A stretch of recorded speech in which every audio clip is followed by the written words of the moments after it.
Line cutters at a resort hotel breakfast buffet. Until 3 days ago, I was staying at a nice resort hotel in the Philippines. There were a lot of families there from many ethnicities, as the local Cebuanos could not afford this hotel. I was in line at the omelet making station when one woman who wasn't in line walks up to the person in front of me, and says something in their shared language. "Can I cut in behind you?" It's a long line. For brigading reasons, I'm not going to say what language it was, but suffice it to say I speak enough of that language to know what they were doing. I was surprised because, besides me, there were only 4 people behind me, and 3 people in front. Anyway, she successfully cuts in. I was thinking of saying something but instead I got petty. She got to the front of the line, and filled up a small plate with the omelet fixings she wanted, and passed the plate to the cook. She cooks it up. No problem. Then it's my turn. As the line cutter's getting her omelet back, she notices that I took the crispy bacon from another station and shredded them behind her, and had added it to my omelet fixings plate. I can see the envy already,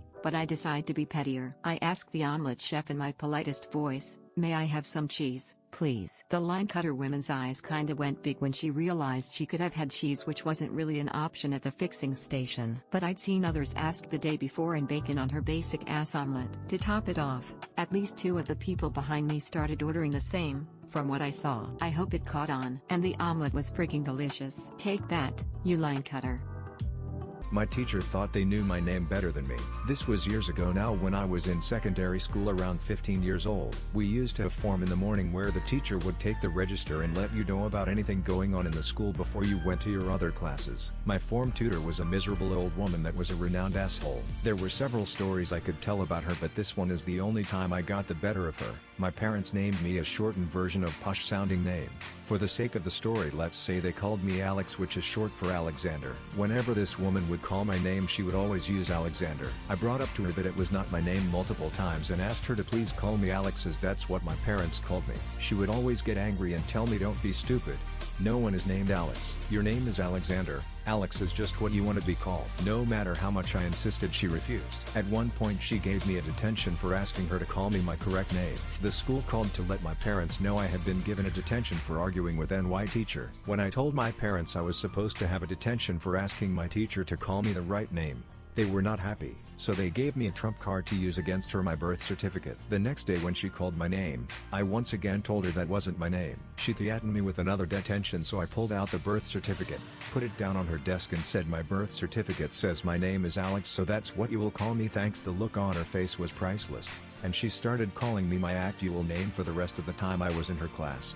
Tifu by calling a wellness check on my wife. She just had a really bad day today. I can normally get her through it. There have been many times my alarm bells are screaming make the call, but I get her through it. This time I had to call. The responders took my contact information and told me they would call me. The first questions out of my mouth were, "Where are you taking her and when can I see her?" They tell me in the hospital, but the officers stated there are no visitation for a 72-hour hold. Waited all night, no call. Suddenly I see a missed call alert from my wife.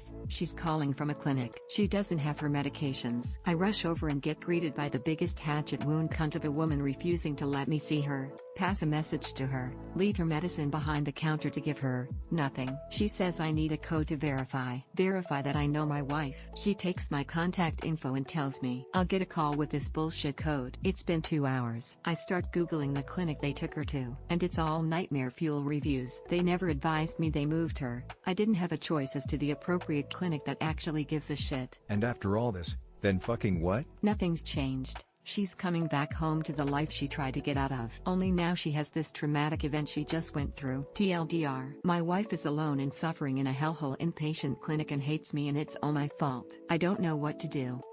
Tifu by nearly burning campsite down. So for reasons outside of my control, I have been camping for the last week. Last night after a few drinks I sat on and broke all my mosquito coils into pieces that would no longer sit on coil holder. I got the bright idea to wedge the broken parts onto the corners of last night's pizza box and light about 8 of them for extra protection. Went for a nap and woke up about 2 hours ago to fur that clearly started at pizza box. Not sure if extra oil or someone else seeing opportunity to be at firebug or what, but woke up to fire. Luckily I paid for a power and water site, so tapped next to tent, so got a towel, made it wet and went to town.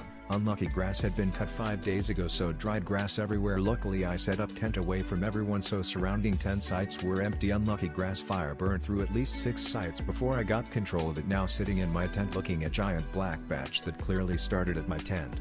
Yeah, I'm getting kicked out tomorrow with nowhere else to go. TL doctor tried to scare of mosquitoes ended up burning through a quarter of a caravan park.